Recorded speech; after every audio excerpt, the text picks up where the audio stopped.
मराठी माणसासाठी काय ठेवलंय? सगळं अडाणीच्याच घशात घालतायत ना सगळं.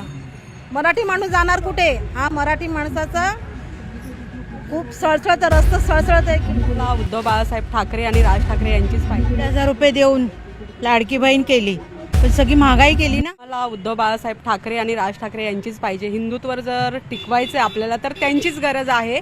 जर तुम्ही आता भाजपवाले म्हणतात हिंदुत्व तर भाजपचं काट झालेलं आहे. असं ते प्रत्येक जण स्वतःच बोलणार ना. भाजपवाले भाजपचं बोलणार, आम्ही आमचं बोलू. पण तुम्ही बघता, या सगळी आम जनता बघते की कोणी हिंदुत्व टिकवलंय आणि कोणाचं काय चाललंय हे तुम्हालाही माहिती आहे. हां, काय वाटतं तुम्हाला? मराठी माणूसच पाहिजे. का मराठी का नाही चालणार? नाही, मनसे अजून शिवसेनाच हवी आहे. भाजप आणि शिंदे नको असं म्हणताय. काय केलं आजपर्यंत? 1,500 रुपये देऊन लाडकी बहीण केली, पण सगळी महागाई केली ना. इकडनं दिले आम्हाला आणि तिथून काढले ना. लाईट बिल, पाणी बिल, टॅक्स वाढवला. आज सगळं कसं हाय. काय काय म्हणताय? आज टॅक्स जे वाढवले, सगळ्यावरती जीएसटी केली, धंदे पळवले, सगळं गुजरातला नेऊन ठेवलंय ना सगळं. मराठी माणसासाठी काय ठेवलंय? सगळं अडाणीच्याच घशात घालतायत ना सगळं.